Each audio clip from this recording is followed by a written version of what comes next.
She folded the napkin 3 times, once for the crease, twice for the shape, 3 times because her hands needed something to do that wasn't shaking, not from grief, from the specific electricity of a woman who has spent 6 months building a machine, and tonight she turns the key.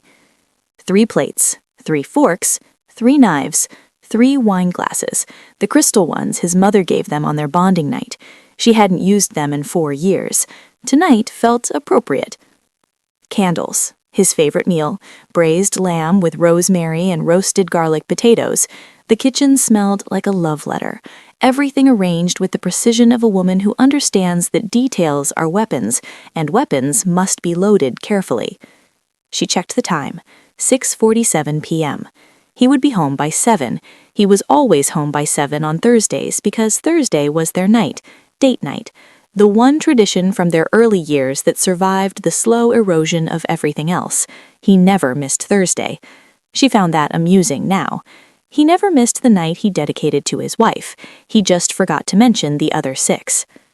The front door opened at 6:58 p.m., 2 minutes early. She heard his keys on the hook, his coat on the chair, his footsteps down the hall, heavy, confident, the footsteps of a man who has never once considered that the ground beneath him might be hollow. He walked into the dining room, stopped. She watched his eyes move across the table. Plate 1, plate 2, plate 3. His brain processing the geometry, 3 settings at a table that had only ever held 2. "You cooked," he said. "Your favorite." He smiled. The smile she had fallen in love with 8 years ago. The smile she now understood was not warmth, but performance. A magnificent, flawless performance that had fooled her for 7 years and would have fooled her forever if she hadn't found the phone. But we'll get to the phone. "Who's the 3rd plate for?" he asked. She set down the napkin, smoothed it once, looked up at him with an expression she had practiced in the bathroom mirror for 3 weeks. Calm, soft, the faintest smile. "Your other mate." 6 months earlier, Ivy Ashford, Luna of the Blackmere Pack for 7 years, wife of Alpha Rhett Blackmere for 7 years, the woman who stood beside him through 2 territory wars and a council coup and the death of his mother and a miscarriage at 14 weeks that nearly ended her, found a phone in his gym bag. Not his phone. A second phone. Prepaid, no case, the kind of phone that exists for one purpose and that purpose is never innocent. She wasn't snooping. She was looking for his knee brace because he tweaked his knee during training, and she was going to wrap it for him when he got out of the shower because that was what she did. That was who she was. Ivy Ashford wrapped knees and packed lunches and remembered every Wolf's birthday and planned the pack's seasonal festivals and held Rhett's hand during council meetings when Councilman Graves challenged his decisions and made sure the den's medical supplies were stocked. And she was useful. The phone had 1 contact, no name, just a number saved under a blue dot emoji. Ivy held the phone in her hand for approximately 9 seconds. In those 9 seconds, her wolf, the wolf that had been calm and steady and obedient for every day of her 31 years, raised its head, not howling, not snarling, listening. The particular stillness of a predator who has detected something in the underbrush. She opened the messages. I need to pause here, because what Ivy read in those messages is important, but it's not the point. The point is what she did next. What she did next is the reason you're here. What she did next is the reason there are 3 plates on that table. She put the phone back. Exactly where she found it. Same angle. Same position in the gym bag. Tucked under the knee brace she'd been looking for. She took the knee brace, went to the living room, sat on the couch. When Rhett came out of the shower, she wrapped his knee with steady hands and asked about his day and laughed at the thing he said about Declan's new training regime and kissed him on the mouth and said I love you and went to bed. Beside him and stared at the ceiling for 4 hours while he slept. She did not cry. She did not confront him. She did not call her mother, or her sister, or her one friend Josie, who worked in the Pack library. She began. What Ivy did over the next 6 months would later be described by the Elder Council as the most methodical exposure of an alpha's misconduct in the Northern Territory's recorded history. She didn't know that yet. She was just a woman with a 9-second head start and the particular fury of someone who understands that screaming gives your enemy time to prepare a defense. Week 1. She memorized the phone number saved under the blue dot, didn't write it down, memorized it. Then she waited for Rhett to leave for council meetings and checked the phone twice more. The messages were careful. No names, no locations, no explicit language. But the pattern was clear. Thursday was Ivy's night. The other 6 days had gaps. Tuesday meetings that ran late. Saturday training sessions that ended at times that didn't match the schedule she managed. She mapped the gaps. Ivy had spent 7 years managing Blackmuir's calendar. Every council meeting, every training block, every patrol shift. She knew the schedule better than anyone alive. And when she laid the official schedule against Rhett's actual movements, the times he left and the times he returned, the gaps appeared like holes in a fence.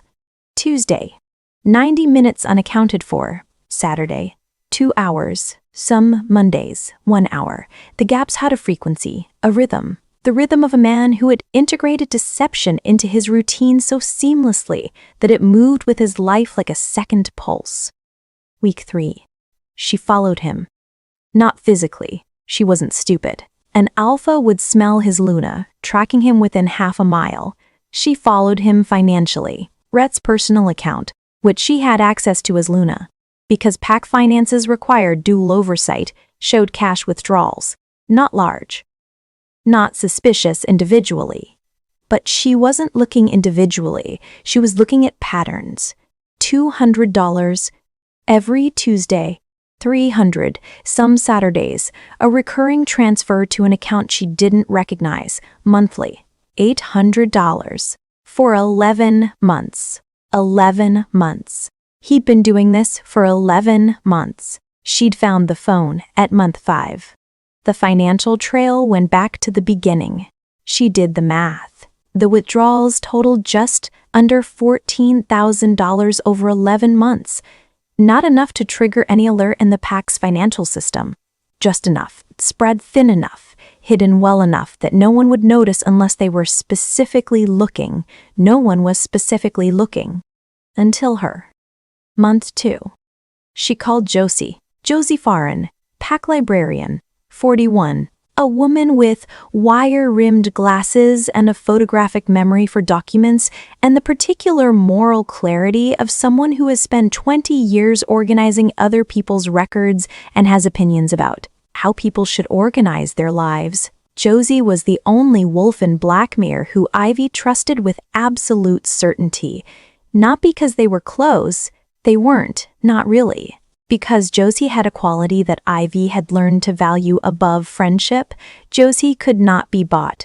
She had no ambition, no political agenda, no alliance with any faction. She cataloged and shelved and maintained the PAC's historical records with the precision of a woman who believed that truth was a filing system and lies were misfiled documents. "I need your help," Ivy said. Josie looked up from her desk, adjusted her glasses. With what? Records. Financial. Going back 12 months. Whose? The alphas. Josie studied her for a long time. The librarian's evaluation, not emotional, not sympathetic, structural. She was assessing the request the way she assessed a damaged archive. What's broken? How badly? Can it be repaired? What am I looking for? Josie asked. Ivy told her. Josie took off her glasses, cleaned them, put them back on. How long have you known? 5 weeks. And you haven't, no. Why? Because screaming gives him time to build a defense. I want the case finished before he knows it exists. Josie opened a drawer, pulled out a legal pad. What else do you need? Month 3. She found the woman, not through the phone, through the money. The recurring $800 transfer went to an account registered to a property management company in Sedderton, a small town 20 miles outside Blackmuir territory. The property company managed 6 rental units. One of those units had a lease signed 4 months before the financial trail began. The lease was signed by Cyril Landon, Ivy sat in her car outside the Cedarton apartment complex on a Wednesday afternoon and watched a young woman carry groceries inside. 24, chestnut hair, pretty in the quiet way that certain people are pretty, not performed, not decorated.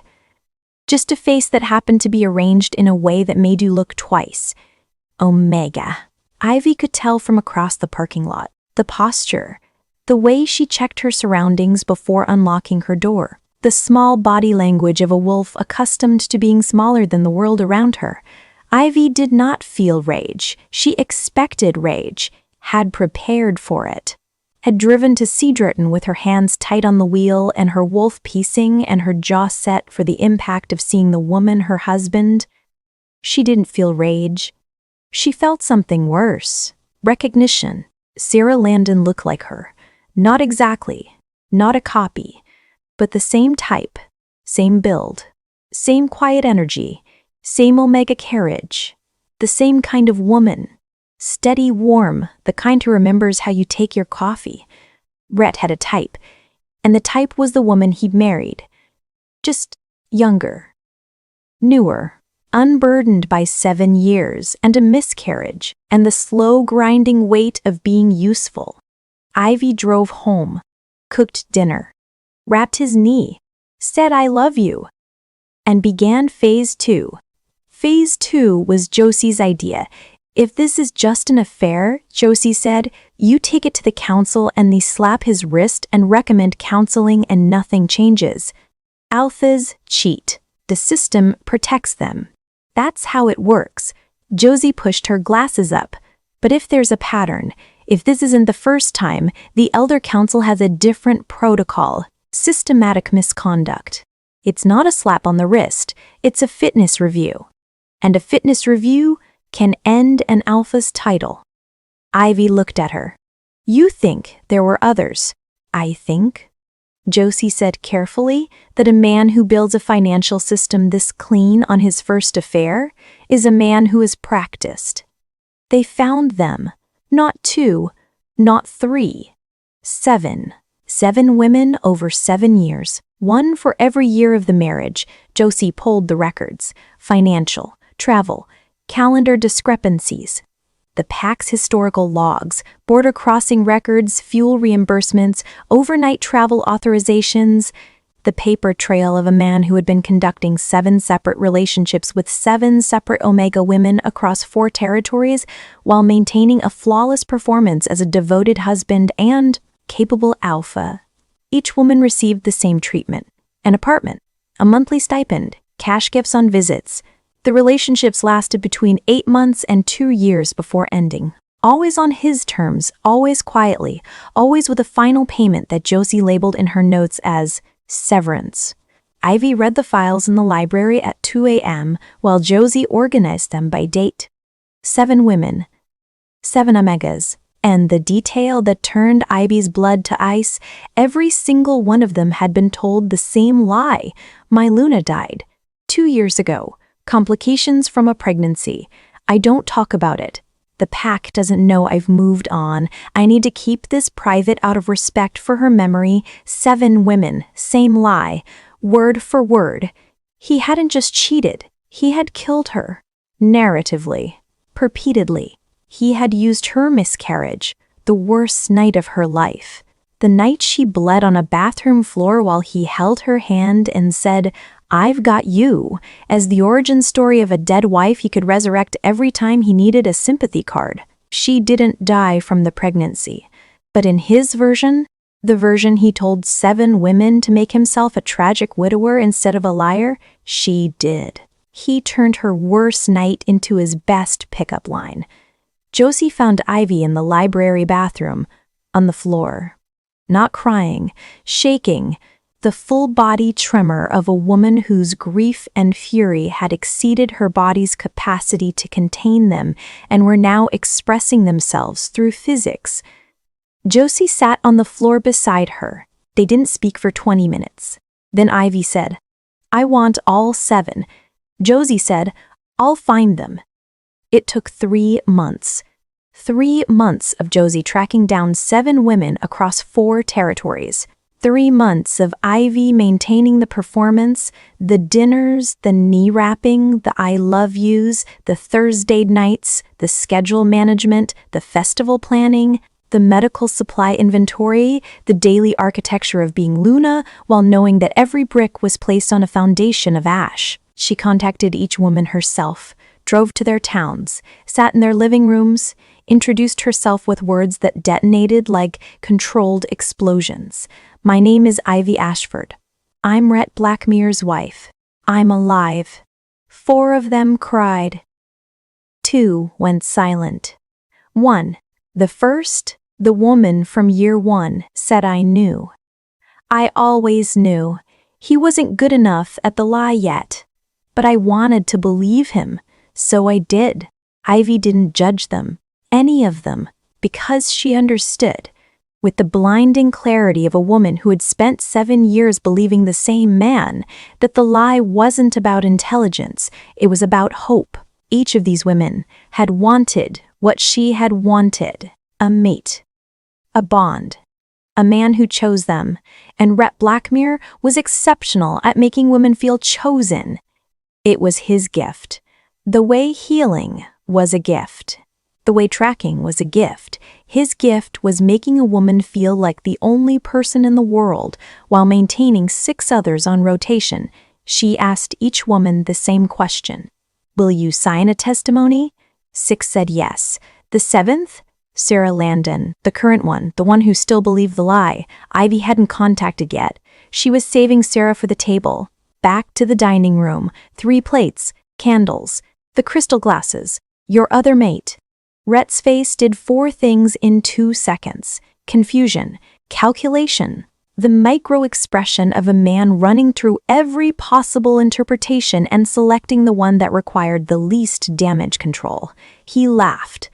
Not a real laugh. The performed one, the one she now recognized as a tool, deployed to dismiss, to minimize, to make the other person feel like their concern was charming rather than serious. Ivy, what are you talking about? Sit down. He sat, because the tone she used was not a request. It was something he had never heard from her before, the tone of a person who was no longer performing their role and has started performing their purpose. The doorbell rang. Right on time, Ivy said.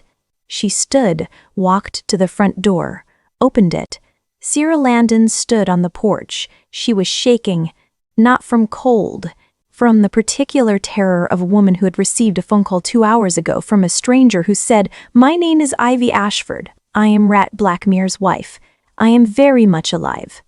And I would like you to come to dinner tonight. Sarah had come because the alternative, not knowing, was worse than knowing. Ivy looked at her, the chestnut hair, the omega posture, the quiet prettiness. Thank you for coming, Ivy said.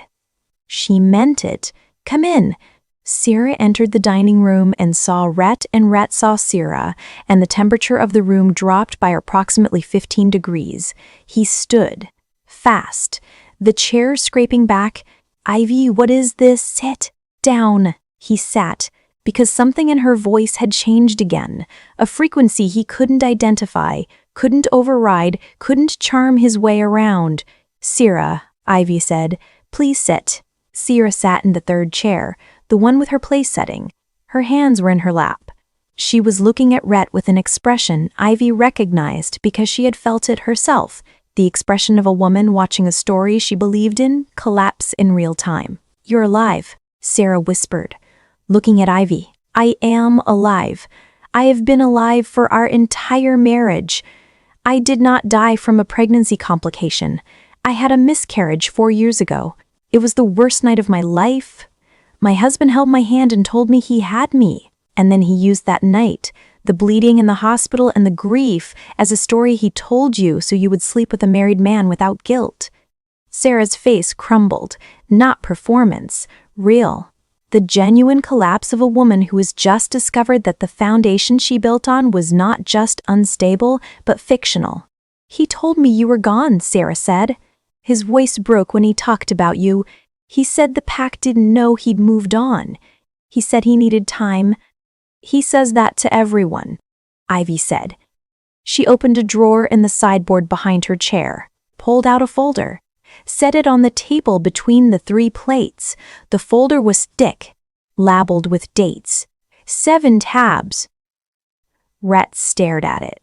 Ivy opened it. "Sierra," she said. "You are number 7.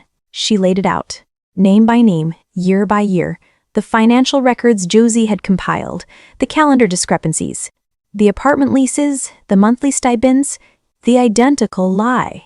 My Luna died, repeated 7 times to 7 different women over 7 years. Sierra was not the affair. Sierra was the latest entry in a system. Ivy presented it the way Josie had organized it, chronologically with evidence attached to each entry. Bank records, border crossing logs, travel authorizations signed by Rhett himself, 6 signed testimonies from 6 women who had all believed they were the only one. She did not raise her voice. She did not cry. She presented evidence the way a prosecutor presents evidence. With calm. With sequence. With the understanding that emotion is noise and facts are signal. Rhett sat at the table and watched his wife dismantle 7 years of architecture in 11 minutes. He tried to speak twice. The first time, "Ivy, let me explain." There is no explanation. There is a pattern. Explanations are for anomalies. Patterns are for systems. You built a system. The second time, these women are lying. 6 signed testimonies. 4 notarized. Bank records from your personal account that I have had access to for 7 years as Luna. Border crossing logs filed by your own patrol office. You are welcome to tell me which specific piece of evidence is fabricated. I'll wait. He didn't speak again. Sierra was crying. Quietly. The crying of a woman who has discovered she was not a love story but a line item. "I'm sorry," Ivy said to Sierra. "Not for confronting you. For what he did to you. You believed him because he is very good at being believed. That is not your fault. It was never your fault." She looked at Rhett. "It was always yours. Now, this is the part of the story where the audience expects Ivy to deliver the killing blow, to slide divorce papers across the table, to announce she's leaving, to walk out into the rain and rebuild somewhere beautiful while he sits in the rubble. That is not what happened. Because Ivy Ashford had spent 6 months building something more precise than revenge. "Rhett," she said, "I filed a petition with the Elder Council this morning." His face changed. The performance dropped. For the first time in the evening, possibly for the first time in 7 years, she saw the real thing behind the mask. Fear. "Not a dissolution petition," she continued, "a fitness review. Under Article 19 of PAC governance law. Systematic misconduct by bonded alpha. 7 documented cases of deception, misuse of PAC financial systems for personal concealment. And this is the part that matters, Rhett. Fraudulent representation of a Luna's death to multiple parties across 4 territories." She closed the folder. Article 19 doesn't recommend counseling. It doesn't suggest a trial separation. Article 19 triggers a full governance review by the Elder Council.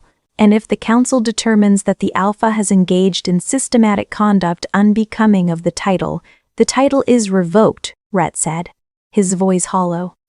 "The title is revoked," Ivy confirmed, "and transferred." Silence. "To the Luna," she said. "If the Luna is of sufficient standing and the council deems her fit." His eyes met hers. And for the first time in 7 years, he looked at her, really looked, and saw something he had never seen before, because Ivy was not shaking, was not crying, was not performing the role of wounded wife or righteous victim. She was sitting at the head of a table set for 3 with a folder of evidence and a filed petition and the calm, terrifying composure of a person who has spent 6 months playing a part and has finally stepped off the stage. "You planned this," he said, "for 6 months. The dinners, the knee wrapping, the I love yous. All real," she said. "That's the part that should scare you. Every I love you was real. Every dinner was cooked with real hands. Every knee was wrapped with real care. I loved you for every second of the 6 months I was building the case that will end your title." Both things were true at the same time. That's what you never understood about me, Rhett. I am not one thing at a time. I am all of my things at once. Sierra was staring at Ivy with an expression that had shifted from grief to something else, something adjacent to awe. You did this alone? Sierra asked. Ivy looked at her. I had help, a librarian with a filing system and a conscience. But you, the dinners, the performance, the 6 months of I am, Aluna, Ivy said. I have managed this pack's calendar, finances, medical supplies, festivals, council meetings, border disputes, and seasonal logistics for 7 years. I organized a territorial defense during the Southern War while planning a memorial for his mother while recovering from a miscarriage he later used as a pickup line. Managing one more project was not difficult. It was just the saddest one. Rhett stood. The chair fell backwards. You can't do this, he said. The council won't. The council has the petition. Filed this morning, Josie delivered it personally. The hearing is in 72 hours. This isn't how things work, Ivy. You don't just cheese did too. And here is where the thing happened that nobody, not Rhett, not Sarah, not even Josie, who knew almost everything, expected. Rhett reached for the alpha command, the dominance, the biological authority that every alpha possesses, the ability to issue a command laced with pack hierarchy that forces lower-ranked wolves to comply. Omegas submit, betas comply. Only another alpha can resist. He had never used it on her. In 7 years, he had never needed to. Sit down, he said, and the command rolled through the room like a pressure wave. The chandelier didn't move, but everything else felt like it should have. Sierra buckled in her chair, her Omega wolf folding under the weight of an alpha directive, her shoulders curving, her head dropping. Ivy stood, straight, unmoved, the command hitting her like wind hitting a cliff face, present, felt, and completely irrelevant. Rhett's eyes widened. Sit down, he said again. Harder, the full weight of his alpha authority compressed into 2 words. Ivy didn't blink, and the room understood before Rhett did. Sierra understood. She lifted her head despite the command's weight, staring at Ivy with her mouth open. The candles understood. They flickered as if the air pressure had shifted. The crystal glasses on the table understood. They rang faintly, sympathetically, the way glass rings when a frequency it recognizes passes through the room. Ivy Ashford was not an Omega. She had never been an Omega. Rhett started. My mother was born Alpha, Ivy said. Her mother before her. 3 generations of alpha women and a world that kills female alphas, or breeds them out or forces them to suppress until the wolf forgets what it is. My mother taught me to hide it before I could read, taught me to walk like an Omega, speak like an Omega, submit like an Omega. She taught me to fold myself into a shape this world would tolerate because the alternative was a shape this world would destroy. She stepped closer to him. I have been suppressing my rank for 31 years. I learned to dampen the frequency so thoroughly that no wolf, not you, not your beta, not your council, not a single one of the 300 wolves in this pack ever detected it. She was close now, looking up at him, because she was still smaller, still the same height. The wolf doesn't change the body, but the energy in the room had restructured entirely. The air between them was no longer the air between an alpha and an omega. It was the air between 2 alphas, and one of them had been hiding for 3 decades. Your command doesn't work on me, Rhett. It has never worked on me. Every time I submitted, every time I lowered my head in council, every time I stepped behind you at ceremonies, every time I played the quiet Luna, that was a choice. My choice. A performance I gave you for free because I loved you and love made the performance feel like partnership instead of prison. She held his gaze. But I am done performing. Rhett sat down. not because she commanded it, because his legs made a decision his pride wouldn't have allowed, the table for 3, candles still burning, the meal untouched, the crystal glasses reflecting flame. 3 people at a table, an alpha who had been exposed, an omega who had been deceived, and a woman who had spent 31 years wearing a disguise and had just removed it in front of the only 2 people who needed to see what was underneath. "Why didn't you tell me?" Rhett asked. His voice strange, thin. "When?" Ivy said. "Before or after you told 7 women I was dead. I mean, the alpha blood, the suppression. 31 years. Would it have changed anything?" He was quiet. "Would you have cheated with 7 omega women if you knew your wife could match your rank? If you knew the woman wrapping your knee and cooking your dinner and managing your entire pack was an alpha wearing an omega's posture because her mother taught her that visibility meant death?" He didn't answer. "Or would it have changed everything? Would you have been afraid of me? Would the dynamic that allowed you to build your little system, the dynamic where I was small and steady and useful and you were large and powerful and entitled, would that have survived the knowledge that I was your equal?" She sat back down, folded her hands. The same posture from the beginning of the evening. The calm, the faint smile. "I think you chose omegas because they were smaller than you, because the hierarchy meant they couldn't challenge you. Because an omega who believes she's loved by an alpha will tolerate things an equal never would. I think your system required my smallness, and I gave it to you. For 7 years. She looked at the folder. That's over now. The next 72 hours were the longest of Ivy's life. Not because of the waiting, because of what she discovered during the waiting. Rhett didn't fight. That was the first surprise. She expected lawyers. Counter-petitions, a campaign to discredit the evidence. An alpha with everything to lose should rage and strategize and deploy every weapon available. He packed a bag, moved to the beta's quarters, attended no council meetings, made no calls. Declan, his beta, a wolf who had served Rhett for 12 years, came to Ivy on day 2. "He's not fighting," Declan said. He read the file. All 7. He sat in the guest room for 6 hours, and then he asked me to bring him a pen and paper. Ivy waited. He wrote letters, Declan said, 7 of them. 1 for each woman. I don't know what they say. He sealed them, asked me to deliver them. Ivy studied Declan's face. The beta was not lying. The beta was, and this was the second surprise, relieved. The posture of a man who had been carrying a weight he didn't sign up for and had just been given permission to set it down. "You knew," Ivy said. Declan was quiet for a long time, I suspected. For 3 years. He was careful, but I'm his beta. I know his schedule better than anyone except you. The gaps didn't add up. And you said nothing. I am his beta. My loyalty. Your loyalty was to the pack, Ivy said. The pack includes me. The pack includes 7 omega women who were lied to by the man you serve. Loyalty without accountability is just obedience, Declan. Dogs are obedient.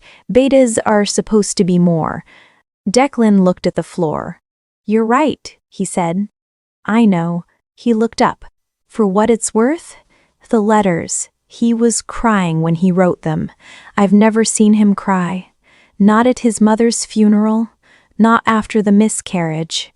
Not once in 12 years. He sat on the guest bed and he cried for 6 hours and then he wrote 7 letters and then he stopped. Ivy processed this. She did not find it comforting. She found it precise. He had quantified his grief, 7 letters for 7 women. Even his remorse was organized. The Elder Council hearing happened on a Monday. 5 elders, a formal chamber. Testimony presented by Josie Farren, who had organized the evidence into a binder so thorough that Elder Vasquez, 73, 40 years on the council, called it the most comprehensive case file he had ever reviewed. Red attended. Sat in the respondent's chair. did not speak except to confirm his identity and to answer the single question the council asked. Alpha Blackmere, do you dispute any of the evidence presented? No. 1 word. 2 letters. 7 years of deception collapsed into the smallest possible answer. The council deliberated for 4 hours. Ivy sat outside the chamber. On a bench, hands folded, the same posture she'd held at the dinner table, Josie beside her. You're going to be Alpha, Josie said. I don't to be Alpha. That's exactly why you should be. The ruling came at 6 p.m. Alpha Rhett Blackmere, the Elder Council finds that you have engaged in systematic misconduct as defined under Article 19. Misuse of PAC financial systems, fraudulent misrepresentation of your Luna status to 7 individuals across 4 territories. Conduct fundamentally incompatible with the trust required of the Alpha title. Elder Vasquez read from the ruling without looking up. The council hereby revokes the title of Alpha. Effective immediately, the Blackmere PAC is placed under interim governance pending the installation of a successor. He looked up. Luna Ashford. The council recognizes your 7 years of service to this PAC. Your governance of Blackmere's operations has been exemplary by every measure. Additionally, evidence presented during this hearing indicates that you possess Alpha lineage previously undisclosed, a matter the council will address separately. He paused. Given your qualifications, your service, and the confidence of this council, you are offered the Alpha title of Blackmere PAC. Do you accept? The chamber was silent. Every elder looking at her. Josie looking at her. Declan, permitted to attend as a witness, looking at her. Rhett looking at her. She stood, and the thing she said next was the thing nobody predicted. Not the council. Not Josie, not Declan, not the audience. You didn't see this coming, because Ivy Ashford had been unpredictable for 6 months, and she wasn't going to stop now. No, she said. The chamber erupted, not with noise, with the particular silence that follows a word so unexpected it needs time to land. No. I don't want his title, Ivy said. I didn't build this case to take his PAC. I built it because 7 women deserve to know they were lied to by the same man in the same way with the same words. I built it because the system that protects alphas who cheat needed to see what protection actually costs. And I built it because my mother spent her entire life hiding, and I am done hiding. She looked at the council. I am an alpha. I have suppressed my rank for 31 years because the world my mother lived in would have killed me for it. I am done suppressing. I am done performing Omega. I am done folding myself into shapes that make other people comfortable. She paused.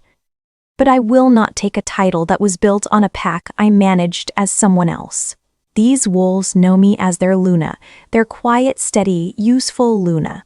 If I take the Alpha title now, in this room because a council handed it to me, I am still being defined by my relationship to him, his wife, his Luna, his replacement. I am not his anything. Not anymore. She looked at Rhett. One last time. I'm leaving Blackmere. Not because I was driven out, because I am choosing to build something that has never had his name on it. From the ground, as myself, without the disguise. She turned back to the council. Give the interim title to Declan. He has served this PAC for 12 years. He made mistakes, silence when he should have spoken, but he is capable of learning from them. I believe he will, especially now. She looked at Declan. The beta's eyes were red. Don't be obedient, she said. Be accountable. There's a difference. He nodded. The nod of a man receiving the most important instruction of his career. Ivy picked up the folder from the evidence table. 7 tabs. 7 years, the entire architecture of her husband's deception, organized with the precision of a woman who understood that details are weapons. She tucked it under her arm, walked to the door, stopped. One more thing. The chamber waited. Sarah Landon, the woman from the dinner, she's still in the territory. She came here believing she was loved by a man who told her his wife was dead. She is 24, and she is an Omega. And this world has been unkind to her in ways she doesn't deserve. Whatever happens next with this pack, be kind to her. She wasn't the villain, she was number 7. Ivy walked out of the council chamber, down the corridor, through the courtyard, past the residence she had managed for 7 years, past the kitchen where she had cooked his favorite meal, past the dining room where a table had been set for 3. She walked through the front gate of Black Mirror with one bag and a folder and the posture of a woman who was standing at her full height for the first time in 31 years. Nobody tried to stop her. Josie caught up at the gate, out of breath, glasses crooked. You turned it down. I did. You absolute lunatic. You had the title, the pack. Everything. I had everything that was his. I want everything that's mine. Josie stared at her. Where are you going? I don't know. What are you going to do? I don't know that either. Josie adjusted her glasses, straightened them with the precision of a woman who believes in right angles. Well, she said, I'm a librarian. I can organize an unknown. Ivy looked at her. You're coming? Someone has to keep your files in order. You are brilliant and terrifying, and your organizational system is chaos. You label the folder by DAT8 instead of by name. Do you know how inefficient? Josie? Yes, thank you. Josie was quiet for a moment. You set a table for 3, she said, and walk out of a council chamber carrying the evidence in a folder organized by date, which should have been organized by name. You are the most extraordinary person I have ever met, and I am not letting you file things unsupervised. They walked. 2 women, 1 bag, 1 folder, 1 pair of crooked glasses, the gate behind them, the road ahead. The first morning of something that had no name yet, but had the shape of a beginning. 6 months later, a small territory, 60 wolves, south of Blackmere by 300 miles. The pack was called Ashford, named by its founder, a female alpha with no disguise and no performance and no folded napkins. Just a woman who walked into unclaimed territory and said, "This is mine," and meant it. Josie ran the library, obviously. The pack was small, growing, built on a single principle that Ivy posted on the wall of the pack house the day they opened. No wolf in this pack will ever be called useful. Useful is a function. You are not a function. You are a person. Act accordingly. Sarah came in month 3. She arrived at the border with a bag and a look on her face that Ivy recognized, the expression of a woman who has been lied to so thoroughly that she no longer trusts her own judgment and needs someone to show her what solid ground feels like. Ivy gave her a room, a job, a seat at a table that was set for the correct number of people. Sarah never called her Alpha. She called her Ivy, because in Ashford, names were enough. Declan called once. Month 4. The pack is stable, he said. The council approved my interim appointment. The reforms are... How is he? Ivy asked. She didn't know why she asked. She planned not to ask. But 7 years doesn't empty overnight. It drains slowly. The way a table set for 2 becomes a table set for 1. You keep reaching for the second glass before you remember. He left, Declan said, voluntarily. After the ruling, he signed the territory over and walked out. Nobody knows where he is.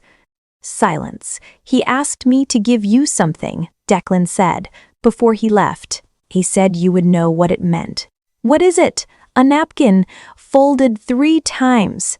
Ivy closed her eyes, once for the crease, twice for the shape. 3 times because her hands needed something to do that wasn't shaking. The napkin from the dinner. The table for 3. The last artifact of a marriage that had been a masterpiece of deception disguised as love. Keep it, she said. Are you sure? No. Keep it anyway. I'm done holding things that belong to that table. She hung up and set her own table. For 1. Then 2. When Josie complained about eating in the library. Then 5. then 12. The table grew, not because she needed it to, because people came, omegas who had been called useful, wolves who had been folded into shapes that weren't theirs, women who had spent years performing and needed a room where performance wasn't required.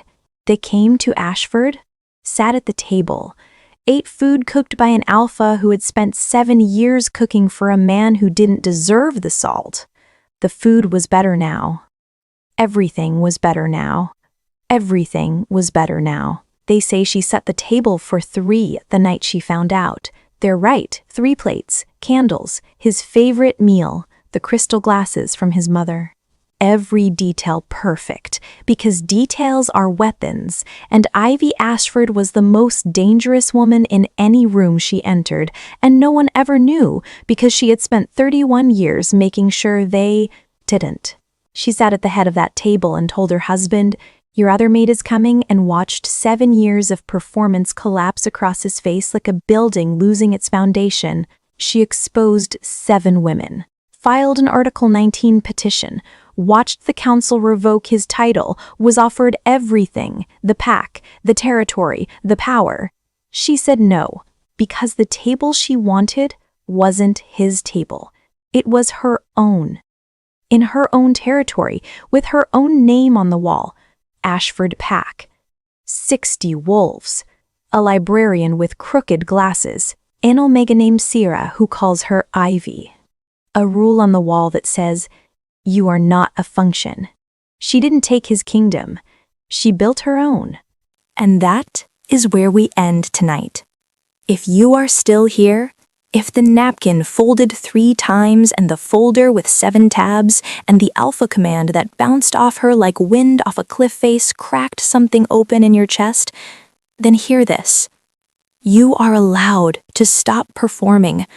Whatever shape you've been folding yourself into, the quiet one, the steady one, the useful one, the one who wraps knees and manages calendars and says "I love you" to someone who doesn't deserve the breath it takes to form the words, you are allowed to stand at your full height. You are allowed to set the table for 3, or for 1, or for 60. Your table, your count, your rules. Where are you right now? What time is it? Who have you been performing for? Tell me. Drop a comment. This family, Destined Heart, we don't fold. We unfold. If this story cracked you, if the 7 tabs and the 31 years and Josie's crooked glasses and Sarah finding a seat at a new table made you feel something real tonight, hit like, subscribe, hit the bell. I'm here every day. Setting tables, building packs, unfolding. I will see you in the next one, beautiful souls.